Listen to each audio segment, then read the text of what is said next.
الف اللہ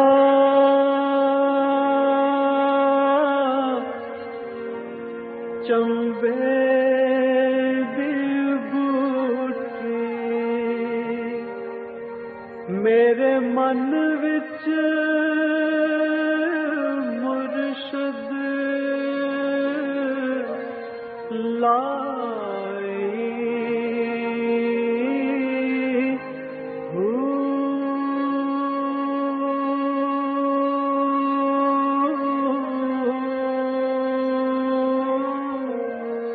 بسم اللہ الرحمن الرحیم۔ السلام علیکم۔ آج اسپیشل پروگرام کے ساتھ منور عتیق حاضر خدمت۔ ناظرین محترم، آج سے جو اسپیشل پروگرام ہم آپ کی خدمت میں پیش کر رہے ہیں، اس میں ہماری کوشش ہے کہ ہم پولیٹیکلی اور سوشل ایشوز کے اوپر بھی بات کریں، اور اس کے ساتھ ساتھ ہم یہ بھی بات کریں کہ امید کی کچھ کرنیں جو معاشرے کے اندر موجود ہیں ان سے ہم کس طرح سے فائدہ اٹھا سکتے ہیں۔ پھر اس میں تصوف کی بات بھی کریں گے، اور پھر یہ بھی بات کریں گے کہ اسلام سے دور ہو کے ہمیں کیا ملا اور اسلام کے قریب جانے کے لیے کون سے راستے اپنانا پڑیں گے، اور پھر یہ بھی بات کریں گے کہ معاشرے کے اندر جو اس وقت بحران پائے جاتے ہیں ان سے نجات حاصل کرنے کے کیا طریقے ہیں۔ ان تمام چیزوں کے اوپر بات کریں گے مختلف پروگرامز کے اندر، اور پروگرام میں بات کرنے کے لیے ہمارے ساتھ ہر دفعہ موجود ہوں گے ہمارے بہت ہی محترم سلسلہ نقش بندیہ اویسیہ کے شیخ جناب امیر محمد اکرم اوان صاحب۔ بہت شکریہ سر، آپ نے ہمیں وقت دیا۔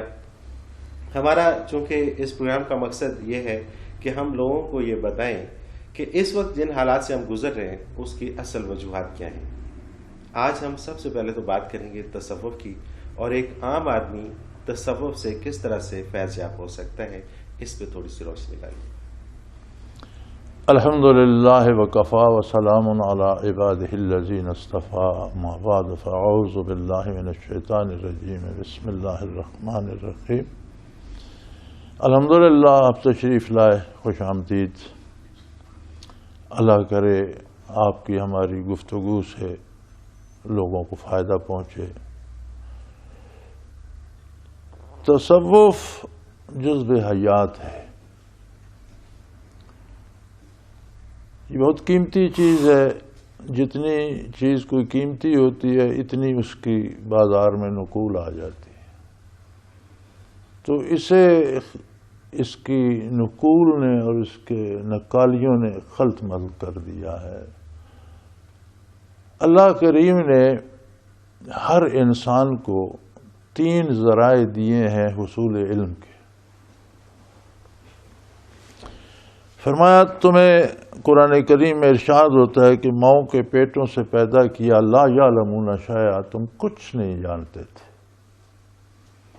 اللہ نے تمہارے لیے جعل لکم السمع والابصار والافئدہ، اللہ نے تمہارے لیے علم کے ذرائع بنائے، کان، آنکھ اور افئدہ صمیم قلب، دل کی گہرائی میں ایک لطیفہ ربانی ہے جسے لطیفہ قلب بھی کہتے ہیں، انگریزی میں اسے سیٹل ہارٹ کہتے ہیں۔ یہ 3 ذرائع علم کے ہیں۔ کان مادی علوم حاصل کرتا ہے، اور اس میں قدرتی یہ استعداد ہے کہ وہ اپنا کام کرنا شروع کر دیتا ہے۔ بچہ جب دنیا میں آتا ہے جو سنتا جاتا ہے اس سے کچھ نہ کچھ نالج حاصل کرتا جاتا ہے، تاکہ مرنے تک سیکھتا رہتا ہے، نئی نئی چیزیں سنتا ہے۔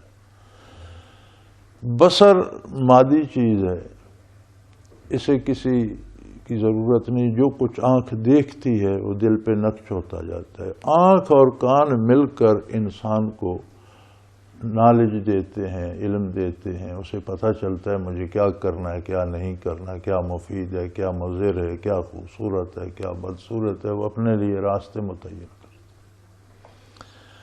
لیکن عجیب بات ہے کہ یہ جو کان اور آنکھ ہے یہ صرف انسان کو نہیں ملی، ہر ذی روح کو،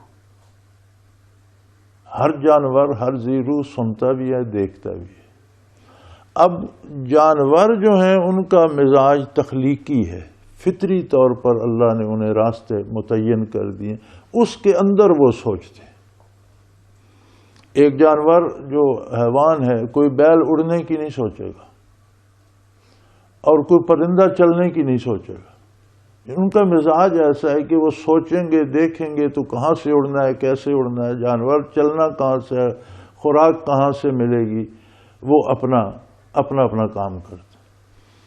انسان اللہ کی ایک عجیب مخلوق ہے کہ یہ جتنے کچھ نعمتیں دنیا میں ذی ارواح کو دی گئیں وہ ساری خصائل اس میں موجود۔ یہ درندہ بھی بن سکتا ہے، درندگی بھی آ سکتا ہے، یہ آپ اسے دیکھ رہے ہیں سیاروں میں اڑ رہا ہے، طیاروں سے سیاروں اپنے علم کو ریسائیکل کرتا ہے، اور جتنے باقی مخلوق میں جتنے شعبے ہیں یہ سارے بیک وقت اپنا سکتا ہے۔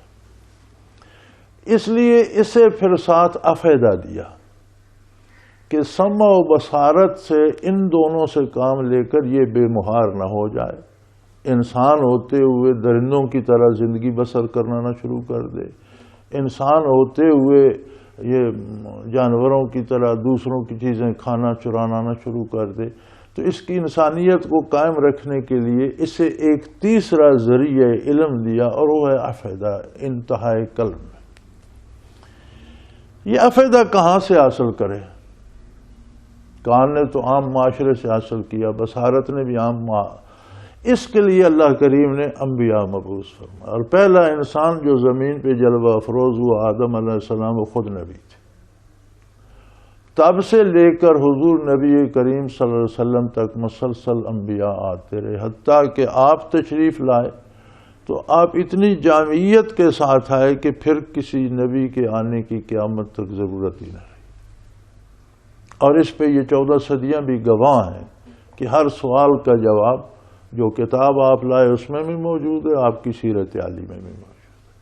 حالانکہ حالات بہت بدل گئے ہیں، بہت چیزیں بالکل چیزیں بدل گئی، لیکن آج بھی ہمیں ہر سوال کا جواب اس زمانے کو دیکھیں اور آج کو دیکھیں تو کہاں انسان چاند پہ قدم رکھ چکا ہے، لیکن وہ ہر سوال کا جواب قرآن میں بھی موجود ہے، حضور کی سیرت میں بھی موجود ہے۔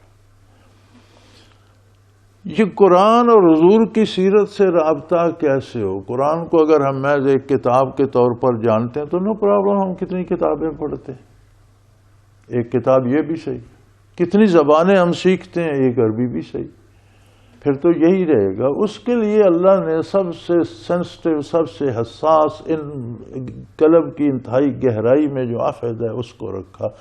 جب وہ مستفید ہوتا ہے نور نبوت سے، پھر جا کر اہمیت کا اندازہ ہوتا ہے کہ قرآن کی کیا اہمیت ہے، حضور کی اسوہ حسنہ کی کیا اہمیت ہے۔ پھر زندگی کا کوئی گول بنتا ہے کہ مجھے زندگی میں صرف کھانا نہیں ہے، صرف لباس نہیں ہے، صرف عہدہ نہیں ہے، صرف بڑائی نہیں ہے، بلکہ مجھے زندگی صرف کرنی ہے اور اس کے نتیجے میں اللہ کا قرب پانا ہے، اس کے نتیجے میں بارگاہ نبوت میں باریاب اور کامیاب ہونا ہے۔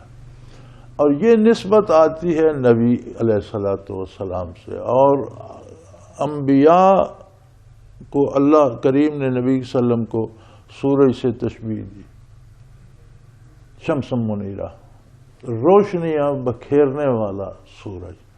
سورج ساری کائنات کو روشنی عطا کرتا ہے، اسی طرح نبی کے صلی اللہ علیہ وسلم کا قلب اطہر ساری کائنات کو وہ روشنی عطا کرتا ہے۔ اس اپنے قلب کی گہرائی میں نبی صلی اللہ علیہ وسلم سے وہ روشنی وصول کرنا اور اس سے زندگی کو تعمیر کرنا، یہ تصوف ہے۔ اچھا، یہ قلب کی گہرائی تو ہر شخص کے اندر موجود ہے، لیکن اس میں وہ روشنی لانا، اس کو حاصل کرنا، اس کا کوئی خاص طریقہ ہے؟ اس کا ایک خاص طریقہ ہے کہ آپ دیکھیں عام لوگ تھے معاشرے کے، اور ہر طرح کے جو حالات اس وقت کے تھے ان میں وہ بھی ملوث تھے۔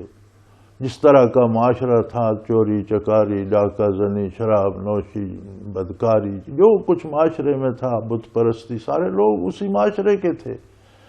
لیکن جب ان نور ایمان سے حضور اکرم صلی اللہ علیہ وسلم کے سامنے آئے تو صحابی ہو گئے۔ صحابی کا اصطلاحی یہ لفظی مطلب تو صحبت یافتہ ہے، لیکن اصطلاح شریعت میں صحابی اسے کہتے ہیں جس نے نبی کریم صلی اللہ علیہ وسلم کی صحبت سے فائدہ حاصل کیا ہو۔ اب آپ دیکھیں دنیا میں عالم عام آدمی سے بہت قیمتی ہوتا ہے، بہت معزز ہوتا ہے، عالم سے پھر ولی اللہ بہت معزز ہوتا ہے، اگر ساری دنیا بھی ولایت حاصل کر لے اور سب کی ولایت جمع کی جائے تو صحابی کی خاک پاک کو نہیں پہنچتی. سبحان اللہ. یعنی اتنا بلند مرتبہ یہ کس سے ہو گیا؟ ایک نظر سے.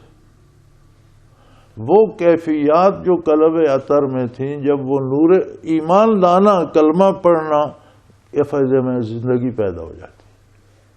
ایمان نہیں لاتا، کلمہ نہیں پڑھتا تو یہ مردہ ہے. جب اس نے ایمان لایا، متاثر ہوا، اس نے سمع سے، بصارت سے کام لیا، دیکھا یہ آدمی سچ کہہ رہا ہے، یہ آدمی اچھا ہے، ایمان لایا تو یہ بھی ایکٹیویٹ ہو گیا. اب ایک نظر پڑی حضور کی یا چند لمحے صحبت نصیب ہوئی، اگر حضور کی نظر نہیں پڑی، اس کی نظر حضور پر پڑ گئی تو بھی صحابی ہو گئی. وہ کچھ کیفیات اس میں ایسی صلاحیت کر گئیں کہ اس کی منزل حیات رضائے الہی بن گئی. کن کن کاموں میں اللہ راضی ہے، کن کن کاموں میں اللہ کا حبیب راضی ہے، وہ کرنے ہیں، وہ مقصد حیات بن گیا. تو ایک قوم اس لیے بن گئی کہ سب کا مقصد حیات ایک تھا، سب کا ٹارگٹ ایک تھا، سب ایک منزل کی طرف رواں دواں تھا. تصوف کی بات چلتے چلتے یہاں تک پہنچی کہ حضور نبی کریم علیہ الصلوۃ والسلام سے جب کفار ملتے تھے تو ان پہ اثر کیوں نہیں ہوتا تھا؟ ان کے اندر بھی ایک دل تھا اور اس دل کی بھی ایک گہرائی تھی. میں اس کا جواب تو دے چکا ہوں، میں دہرا دیتا ہوں کہ میں نے عرض کیا کہ جب وہ افیدہ ایکٹیویٹ کرتا ہے، وہ ایکٹیویٹ ہوتا ہے ایمان لانے سے. ٹھیک ہے، جب ایمان لے آیا تو پھر وہ اس میں فیوزات کا دریا اس میں آ گیا. اگر ایمان نہیں لاتا تو اس کے دیکھنے کو اللہ کریم نے فرمایا ینظرون الیک وہم لا یبصرون، آپ کی طرف نظریں گھماتے ہیں لیکن دیکھ نہیں پاتے.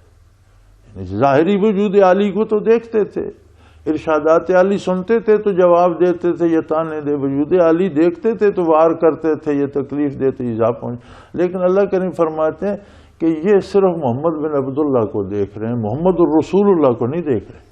اللہ. تو وہ افیدہ ایکٹیویٹ نہ ہو تو دیکھنا نہ دیکھنے کے برابر ہے.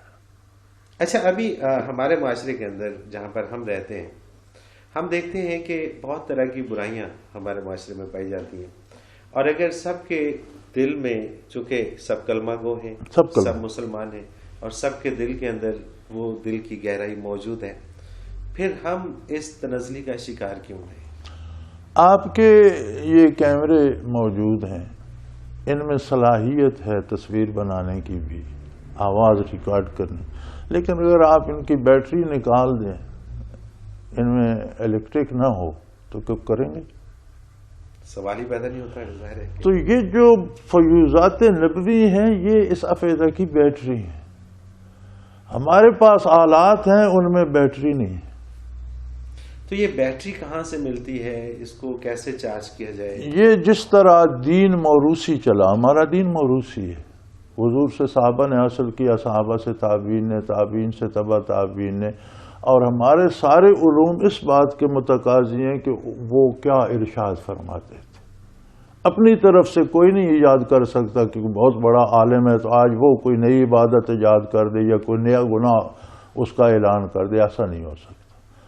اسی طرح یہ جو تصوف جسے آپ کہتے ہیں، یہ دراصل تزکیہ قلب ہے، اور یہ بھی قرآن کریم میں موجود ہے کہ وَيُزَكِّيهِمْ، اللہ کا نبی ان کا تزکیہ فرماتا ہے، پاکیزہ کرتا ہے دل کو. یہ بھی موروثی ہے، حضور سے صحابہ نے لیا، صحابہ کی صحبت میں جو بیٹھے وہ تابعین کہلائے، انہوں نے صحابہ سے لیا، تابعین کی صحبت میں جو بیٹھے تبع تابعین کہلائے، انہوں نے وہاں سے لیا. اسی طرح جن لوگوں نے آگے تبع تابعین سے یہ نعمت حاصل کی، اسے آگے بانٹا، وہ مشائخ سلاسل بنے. جن لوگوں نے اسے حاصل کیا وہ ولی اللہ کہلائے. اور یہ ولایت یہ ہر مسلمان کے لیے ہے. اللہ ولی الذین آمنوا، اللہ ہر مومن کا ولی ہے. یعنی یہ نعمت ہر بندے مسلمان میں ہونی چاہیے. یعنی کہ ہم اس سے یہ کہہ سکتے ہیں کہ یہ جو تزکیہ نفس ہے، تصوف کو اگر ہم اس طرح سے ڈیفائن کریں، اس کی ڈیفینیشن اگر ہم کرنا چاہیں تو ہم کہہ سکتے ہیں کہ تزکیہ نفس تصوف ہے. بالکل ہے. یہ حاضرین، ایک مختصر سا کمرشل بریک، اس کے بعد حاضر ہوتے ہیں ہمارے ساتھ.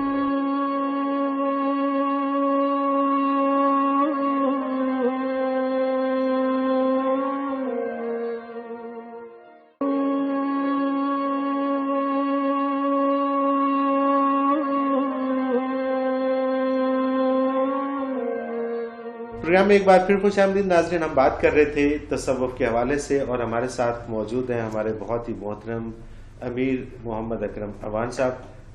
آپ سے بات ہو رہی تھی سر کہ دیکھنا قرآن کریم فرماتا ہے یتلو علیہم آیاتہ ویعلمہ الکتاب والحکمہ ویزکیہم ویعلمہ الکتاب والحکمہ. اللہ کا نبی یتلو علیہم آیاتی اللہ کی آیات پیش فرماتا ہے, جو قبول کرتا ہے ویزکیہم اس کا تزکیہ فرماتا ہے, ویعلمہم الکتاب پھر اسے کتاب و حکمت کی تعلیم فرماتا ہے. تو قرآن نے اس کے پہلا درجہ یہ ہے کہ اسلام کی دعوت دی. دوسرا یہ ہے کہ جب وہ اسلام قبول کرے تو اسے یہ کیفیت عطا ہو, تزکیہ ہو اس کا. قرآن کریم کا جو غیر ملکی زبان میں سب سے پہلا ترجمہ ہوا ہے وہ پرشین میں, فارسی. تو جو تزکیہ لفظ عربی کا تھا اس کا ترجمہ تصوف کر دیا گیا. ٹھیک ہے, تزکیہ کا ترجمہ تصوف کر دیا گیا. یہ میری تحقیق ہے. رائٹ. لوگوں نے بہت سا علماء حق نے لکھا ہے, وہ بھی صحیح لکھتے ہیں کہ صوف کے کپڑے پہنتے تھے اس لیے تصوف, وہ نہیں. میری تحقیق یہ ہے کہ تصوف تزکیہ کا ترجمہ فارسی میں کیا گیا اور وہ رائج ہو گیا. اچھا, اس میں ایک اور چیز یہاں پر اٹھتی ہے کہ یہ تزکیہ قلب یا تزکیہ نفس جس کی ہم بات کر رہے ہیں, اگر اس کے اوپر عمل پیرا ہوا جائے اور ہر شخص اس کے اوپر عمل کرے اور اپنے دل کو صاف کرے تو کیا ساری برائیاں ختم نہیں ہو جائیں گی؟ ساری برائیوں کو چھوڑو, ہمارا یہ تجربہ ہے. میں ربع صدی اپنے شیخ مدد اللہ پاک ان کے درجات بلند کرے, اپنے شیخ کے ساتھ میں ربع صدی رہا. 30 برس ان کے وصال کو ہو گئے, 55 برس ہو گئے. 55 برس کا میرا یہ تجربہ ہے, کبھی میرے شیخ نے نہیں پوچھا تھا آنے والے سے کہ تمہارا فرقہ کیا ہے, دیوبندی ہو, بریلوی ہو, حتیٰ کہ شیعہ ہو, سنی ہو, مرزائی ہو, کون ہو, نہیں پوچھا. 30 برس میں نے بھی نہیں پوچھا. جو اللہ اللہ سیکھنے آیا اسے بٹھا دیا کہ اللہ اللہ جو کچھ ہو رہو اللہ. جس کا قلب روشن ہو وہ خود تلاش کرنے نکل پڑتا ہے قرآن سے, حدیث سے, علماء سے کہ سچ کیا ہے اور سچ کو اپنا لیتا. فرقے ختم ہو جاتے ہیں. آپ فرقے کیسے ختم کر سکتے ہیں؟ کوئی ہے دنیا میں طریقہ؟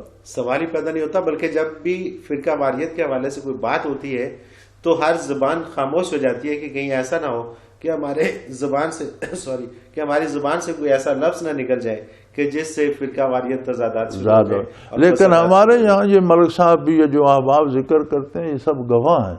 آنے والے سے کوئی نہیں پوچھتا کہ تمہارا فرقہ کیا ہے, بریلوی ہو, دیوبندی ہو, اہل حدیث ہو, کیا ہو, شیعہ ہو, سنی ہو. اچھا آ کے رفع یدین کر رہا ہے, کوئی ہاتھ کھول کے نماز, کوئی نہیں پوچھتا.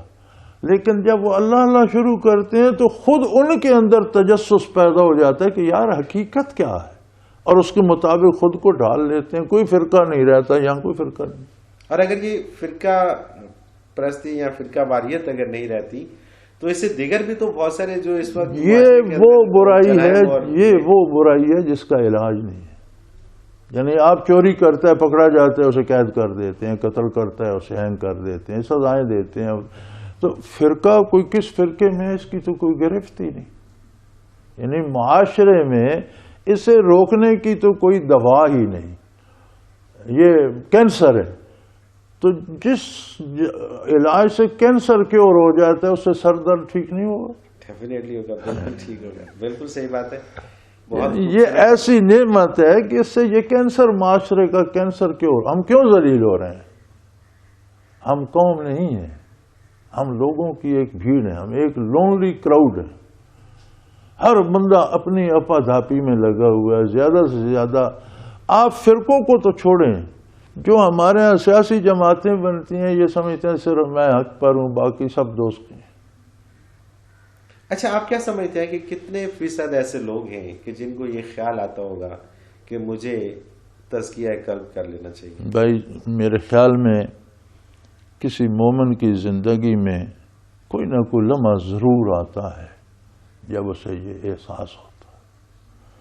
لیکن مصیبت اس دور کی یہ ہے کہ آگے نقال بیٹھے ہیں, پھر وہ ان کے جال میں پھنس جاتا ہے، شیرینیاں دیتا رہتا ہے، وہ اسے خوشخبریاں دیتے ہیں، وہ بیچارہ سمجھتا ہے یہی کچھ تصوف بھی تھا، یہ بھی دیکھ لیا. یہ بہت کم یاب ہے. کیسے اس کی پہچان کیسے کی جائے کہ یہ نکال ہیں اور ان سے اس کی پہچان یہ ہے کہ آپ کسی کو شیخ سمجھ کر جاتے ہیں کہ میں اس سے تصوف سیکھوں، اگر اس کی صحبت میں آپ کے عادات، آپ کے حالات اصلاح پذیر ہو جائیں تو واقعی شیخ. اور اگر آپ کے حالات و عادات وہی رہیں اور وہ آپ کو دنیاوی باتوں پہ ٹرخاتا رہے، تمہیں عہدہ مل جائے گا، تمہیں دولت مل جائے گی، تو وہ اس کا کام ہی نہیں.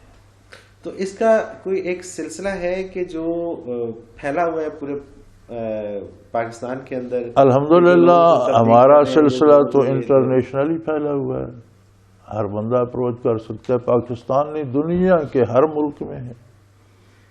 کس طرح سے، کیا طریقہ ہے آپ تک اپروچ کرنے کا؟ ہمارا طریقہ تو ہم روزانہ پال ٹاک پہ رات ذکر ہوتا ہے جو انٹرنیشنلی ہوتا ہے.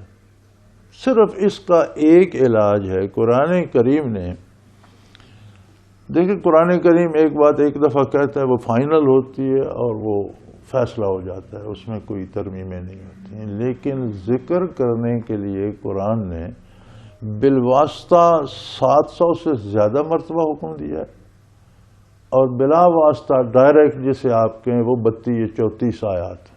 یعنی ایک بات کو 32-34 دفعہ قرآن کیوں دہراتا ہے، اور بالواسطہ جب بات ہوتی ہے 700 سے زیادہ کیوں کہتا ہے؟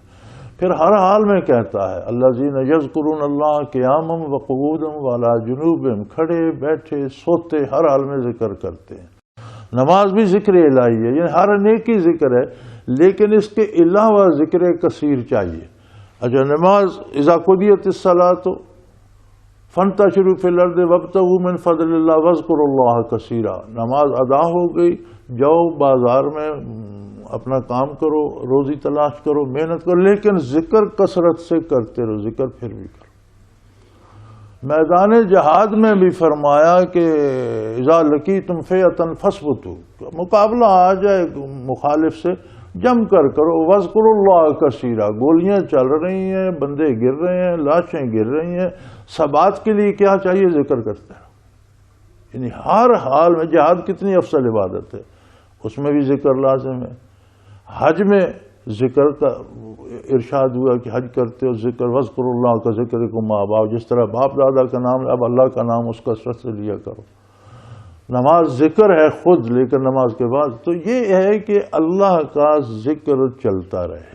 اچھا، اللہ کا ذکر، اللہ کے ذکر سے دل کو آباد رکھنا، لیکن کیا یہ انسان خود سے بھی کر سکتے ہیں کہ میں اگر اللہ کا ذکر، یہ بڑی آپ نے بہت مزے کی بات کی، یہ بہت مزے کی بات ہے، اس کی طرف لوگوں کی توجہ کم جاتی ہے. اگر کوئی گھر بیٹھ کر بھی خلوص دل سے اللہ اللہ کرنا شروع کر دے، اللہ کریم نے فرمایا والذین جاہدوا فینا لنہدینہم سبلنا، جو ہمارے لیے ہماری رضا کے لیے محنت کرتے ہیں ہم ان کو راستے دکھا دیتے ہیں.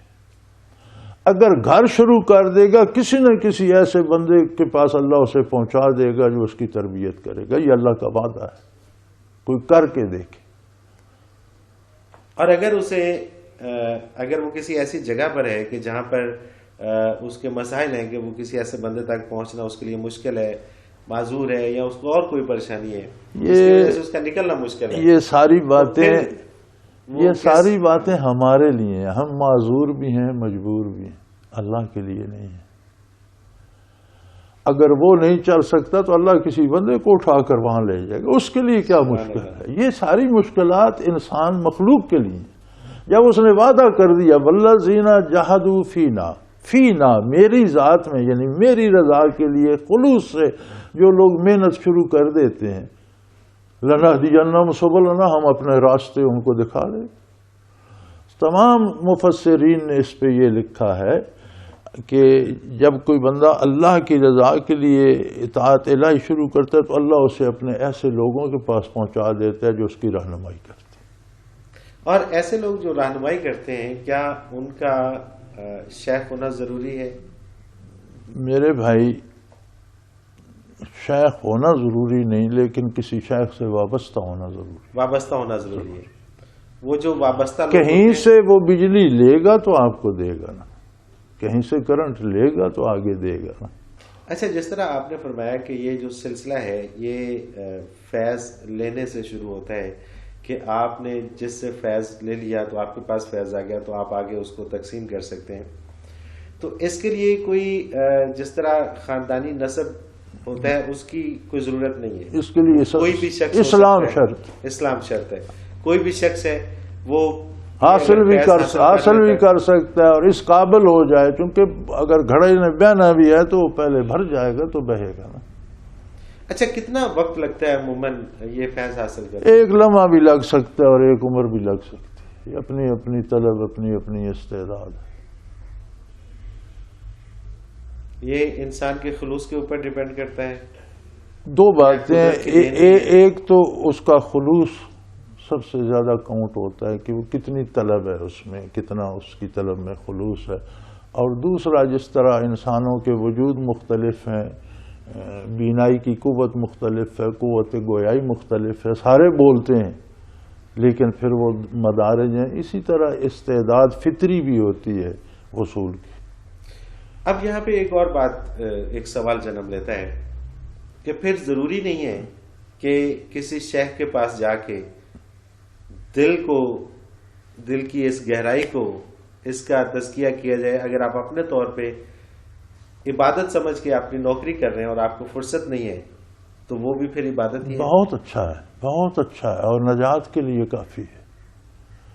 اگر آپ دیانتداری سے عبادت سمجھ کے نوکری کر رہے ہیں، مزدوری کر رہے ہیں، کام کر رہے ہیں، بچوں کو پال رہے ہیں اور شریعت کے اندر ہیں تو نجات کے لیے کافی ہے. لیکن کیا آپ صرف نجات پر اکتفا کریں گے یا اللہ کی رضا کو پانے کی کوشش کریں؟ اچھا، نجات ہو جانا ایک اور درجہ ہے رضا کا، اور اس کا قرب پانا رضا کا دوسرا درجہ. آپ نوکری کرتے ہیں تو کیا آپ اس لیے کرتے ہیں کہ میں کلرک ہوں تو ہمیشہ کلرک کی رہوں؟ گزارا تو ہو رہا ہے. آپ کی کوشش ہوتی ہے کہ میں آگے جاؤں. اسی طرح ایمان کا ہونا اور اعمال شریعت کے مطابق ہونا، یہ ولی اللہ ہے بندہ، میں اسے ولی سمجھتا ہوں اور نجات کا اللہ سے امید رکھتا ہوں. لیکن نجات کا ہونا اور بات ہے، ملاقات کا ہونا ایک اور بات ہے. سبحان اللہ، سبحان اللہ. تو اس کی طلب جو ہے وہ اس طرف لے جاتی ہے کہ قرب الہی زیادہ سے زیادہ نصیب ہو. اور جب یہ طلب اٹھتی ہے اور پھر انسان کوشش کرتا ہے کہ کسی ایسے شخص کی تلاش کی جائے کہ جو اس تشنگی کو پورا کر سکے. کیونکہ یہ موروثی ہے، قلب اطہر سے روانہ ہوئی. صحابہ، تابعین، تبع تابعین، مشائخ جو حاصل کرتے ہیں. شیخ ہم اسے کہتے ہیں جسے اتنی دولت نصیب ہو جائے کہ وہ آگے بانٹنے کی استعداد بھی رکھتا ہو. تو یہ ایک الگ موضوع ہے کہ نجات کے لیے تو کلمہ طیبہ، نماز، روزہ اور حلال رزق کافی ہے. نجات ایک اور شے ہے، بارگاہ الوہیت میں مقبولیت اور بارگاہ رسالت میں رسائی ایک اور بات ہے. اس کی اپنی لذت ہے، اس کی اپنی ہے. اچھا، شیخ کو تلاش کرنا اور شیخ کے پاس جانا، اگر ہم تھوڑا سا پیچھے جائیں تو مشکل تھا کیونکہ ہمارے پاس یہ رابطے کے یہ ذریعے نہیں تھے جو آج ہیں. تو آج اگر ایک بیرون ملک شخص بیٹھا ہے اور وہاں سے وہ آپ سے رابطہ کرتا ہے اور آپ جس وقت انٹرنیٹ کے اوپر ذکر الہی کرواتے ہیں اور وہ اس میں شامل ہو جاتا ہے تو اس کو بھی اتنا ہی فیض ملے گا جو یہاں بیٹھے شخص اتنا ہی فیض. بلکہ لوگ کرتے ہیں، بلکہ میرا خیال ہے یہ سال ہو رہا ہے کہ میرے خیال 5، 6، 7، 8 رات ای میل پہ روز انٹرنیشنلی جو لوگ آ نہیں سکتے ان کی بیعت کی ریکویسٹ ہوتی ہے.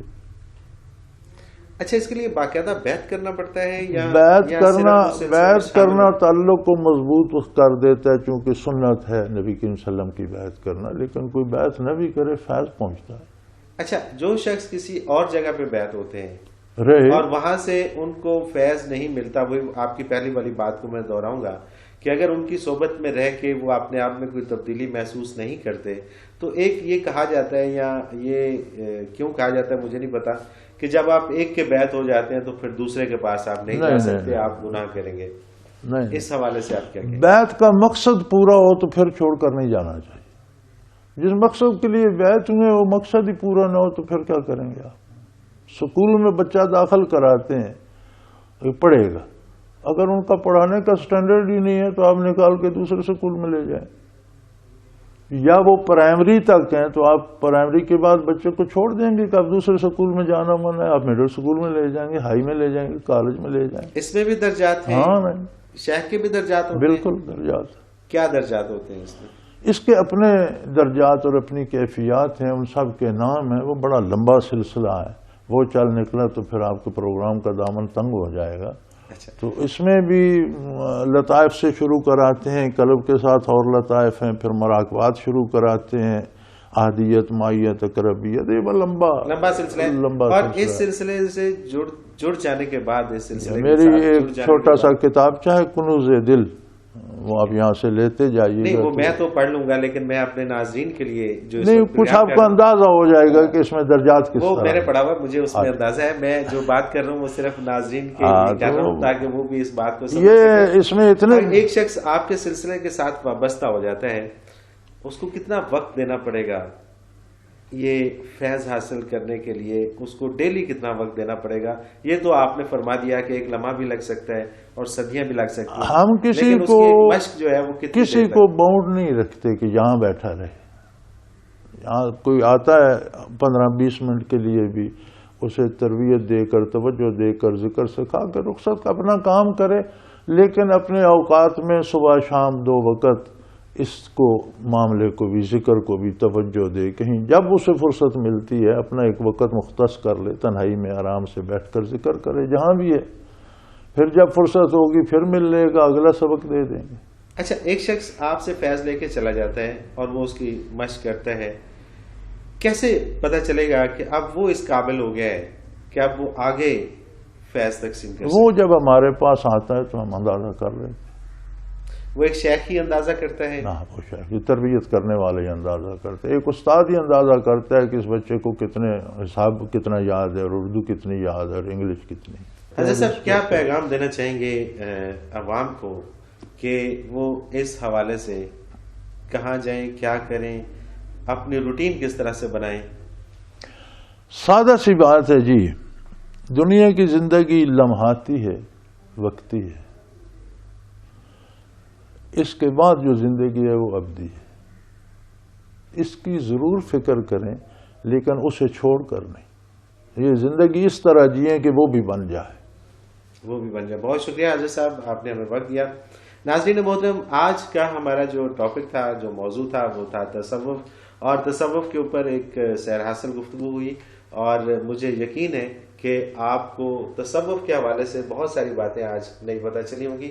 اس کے ساتھ ہی منور عتیق کو اجازت دیجیے. اللہ نگہبان.